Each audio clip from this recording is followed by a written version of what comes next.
မင်္ဂလာပါဒီနေ့မက်လက်သင်ခန်းစာလေးမှာတော့ကျွန်တော်တို့ while loop လေးကို practice အနေနဲ့လုပ်ကြည့်မှာဖြစ်ပါတယ်ကျွန်တော်တို့ရှိမှာဆိုရင် for loop တွေကို3ပုံလောက် practice လုပ်လာခဲ့ပြီးပြီဒီမှာ while loop လေးတွေကို practice လုပ်ဖို့နဲ့ကြံနေတယ်အဲ့တော့ while loop လေးကို practice အနေနဲ့လုပ်ကြည့်မယ်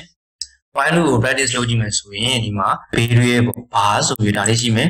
ဘာဆိုပြီး initial value ဒါလေးရှိမယ်သူ့ရဲ့ဒီ metric တန်ဖိုး v တန်ဖိုးဒါရှိမယ်ပြီးတဲ့အခါမှာ age ပေါ့ initial ပေါ့ initial age တန်ဖိုးလောက်ရှိမယ်ပြီးတော့ index က1ဆိုပြီးဒီလိုလေးဒါရှိမယ်ပြီးတဲ့အခါမှာ y index ပေါ့ y index က bar h plus 2ဆိုရင်ပဲပြီးတော့ index side index ကပြီးတော့ index plus 2 plus 1မို့တော့မယ် index plus 2ဆိုရင်ပဲဒီက1ဆိုင်နောက်တစ်ခါဆိုရင်3နောက်တစ်ခါဆိုရင်5အဲ့လိုမျိုးဖြစ်သွားပြီတဲ့ h ကို h minus 1เนาะဒီ h ကလည်း minus 1နေဖြစ်သွားပြီတဲ့အဲ့မှာသူ့ရဲ့အခြေအနေကဘာလို့ဆိုh က0တဲ့ကြီးနေသေးသေး h တန်ဖိုးကเนาะ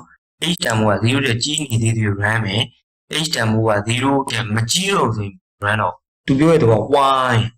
h က0တဲ့ကြီးနေသေးသေးဒီဥစ္စာကို run မှာဆိုတဲ့သဘောမျိုးဖြစ်တယ်ပြီးတော့ y တော့2 equal -6 ဆိုတယ်လောက်ထားတယ်အဲ့ဒါကိုပြီးရင်ကျွန်တော်ပြန်ပြောပြမယ်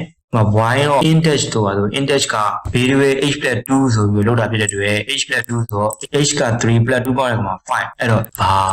h ကဘာဖြစ်တာလဲ h က3ဆိုဖြစ်တယ်3ရဲ့2ဆို5ဖြစ်တာမယ်အဲ့တော့ဘာ5ဆိုဘာ5ကဘာ1ဘာ2ဘာ3ဘာ4ဘာ5ဆိုတော့6ဖြစ်သွားပြီ y index 1ကဘာ5ဆိုဘာ5က6ဖြစ်သွားပြီအဲ့လိုမျိုးလောက်ရဖြစ်တယ်အဲ့လိုပဲ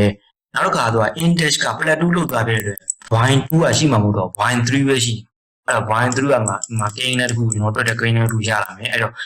y 2ကိုဆို-0ဆိုပြီးနောက်တစ်ခုထပ်ပြီးကျင်ညာခြင်းဖြစ်တယ်နော်အဲ့ဒါကိုဒီမှာထည့်ပြီးကျင်ညာခဲ့ခြင်းဖြစ်တယ်အဲ့ဒါကိုကျွန်တော်ဒီမှာဒါကိုရှင်းနိုင်မယ်ရှင်းမယ်ဆိုကျွန်တော်တို့ h ရဲ့ index ရဲ့ဘာ h plus 2ပေါ့ကျွန်တော်ဒါကိုဘာ h plus 2ထားလိုက်မယ်ဘာ h plus 2ရဲ့ပြီးတော့ဘာသေးတယ်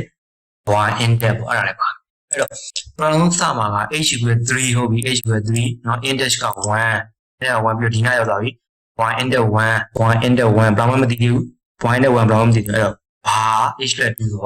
ဘာ h plus 2ဆို h က3ဆိုဘာ5ဖြစ်သွားမယ်ဘာ5ကတော့1 2 3 4 5 5နေရာမြောက်မှာဘာ5နေရာမြောက်က10ဖြစ်တော့10ဖြစ်သွားတယ်အဲ့တော့ဘာ5က10ဖြစ်သွားရင် y တော့1နဲ့10ဖြစ်သွားပြီလေအဲ့တော့နောက်ကြောင်းကိုဆင်းသွားပြီနောက်ကြောင်း index equal index plus 2ဆို index က1ရှိခဲ့တယ်1နဲ့ plus 2နဲ့ဆိုရင် index က3ဖြစ်သွားပြီဒီမှာ index 3လို့ရေးရမယ် index 3ဖြစ်ပြီးတော့ h ကကြတော့ h equal h minus 1နဲ့เนาะ h ကကျွန်တော်3ရှိခဲ့တယ် h minus 1ဆို h ကဒီမှာ2ဖြစ်သွားပြီ h equal 2ဖြစ်သွားပြီ2ဖြစ်သွားတဲ့အခါမှာကျွန်တော်အပေါ်ပြန်တက်သွားမယ်เนาะ y index ကကျွန်တော်တို့ဘာဖြစ်သွားမလဲ y index က3ဖြစ်သွားမယ် y index 3ကိုဘာ h plus ကဘာလို့ကျွန်တော် h က2ဖြစ်မယ်2ရဲ့2ဆို4ဖြစ်မယ်ဘာ4ဖြစ်သွားပြီဒီမှာဘာ4ဖြစ်သွားပြီဘာ4ဆိုရင်1 2 3 4ဘာ4က0ဘာ4က0ဆိုရင် y odd ဒီမှာ3 index ပေါ့ y not 3ကလည်း0ဖြစ်သွားပြီတဲ့အောက်ကိုထပ်ဆင်းမယ်အောက်ကိုထပ်ဆင်း index equal index plus 2ဆို index ကကျွန်တော်3ရှိခဲ့တယ်3ကို plus 2တောင်းတော့ index က5ဖြစ်သွားမယ်အောက်ထပ်ဆင်းမယ် h က2ရှိခဲ့တယ်2ရှိခဲ့2ရဲ့ minus 1ဆို h က1 h က1ဆိုအပေါ်တက်သွားပြီ h က1ဆိုရင်1ဆို0တဲ့ကြီးသေးတယ်ကြီးရတာကို run အောင်မယ် y က index ကဘယ်လောက်ရှိခဲ့လဲ y index ကကျွန်တော်5 y not 5ကဘာ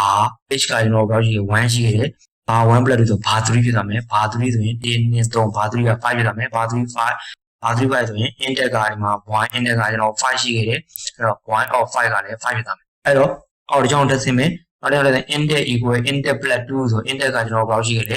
5ရှိခဲ့တယ်ပြီးတော့ index plus 2ဆို index က7ဖြစ်သွားမယ်ဟုတ်ပြီအောက်ကိုတက်စင်မယ် h equal h minus 1 h ကကျွန်တော်1ရှိခဲ့တယ် minus 1ဆို h က0ဖြစ်သွားမယ်ဟုတ်ပြီ h က0ဆိုအပေါ်တက်သွားမယ်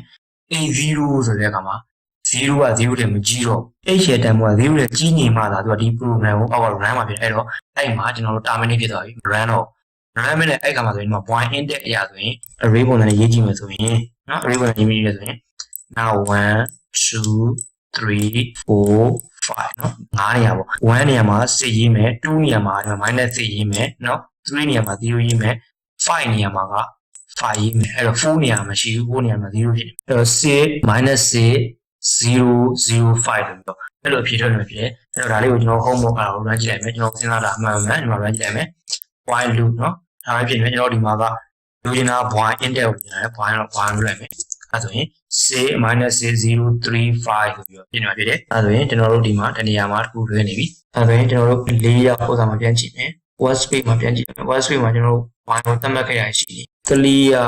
ခေါ်လို့လိုက်မယ်အကုန်လုံး web page ကိုအကုန်လုံးရှင်းထုတ်လိုက်မယ်ရှင်းထုတ်ပြီးမှကျွန်တော်တို့ဒါကိုပြန်ရလိုက်မယ်နော်ပြန်မှ y တက်ကမှမှန်ပါပြီ 6-005 ဖြစ်ရယ်ဘာလို့ဒီမှာမှားခဲ့အောင်ဆိုတော့ဒီမှာ3လို့မှားခဲ့အောင်ဆိုပေါ်မှာကျွန်တော်တို့သတ်မှတ်ခဲ့တဲ့ point တစ်ခုရှိနေနေမယ်အဲ့ point တစ်ခုရဲ့နေရာကဒီမှာနေရာကိုလားဝင်နေခြင်းဖြစ်တယ်နော်အဲ့တော့ကျွန်တော်တို့စဉ်းစားခဲ့တဲ့အဖြေရဒီမှာ c ရဲ့ -c ရဲ့ 005 ဆိုရင်ဒါမှန်သွားပြီဖြစ်တယ်နော်ပေါ်မှာအဲ့ဒါသတိပြုရမှာကဒီမှာ point တန်မှုကိုကျွန်တော် clear မလုပ်ခဲ့ဖြစ်တဲ့အတွက်ဒါတွေကမှားသွားဖြစ်တယ်နော်အဲ့တော့ point တန်မှုကို clear လုပ်ပြီးမှ point ကိုပြန်ထုတ်တဲ့အခါမှာဆိုရင်ဒါဆိုရင်မှန်တော့ဖြစ်ပါတယ်နော်ဒါဆိုရင်နားလည်လိမ့်မယ်လို့ထင်ပါတယ်အားလုံးကိုကျေးဇူးတင်ပါတယ်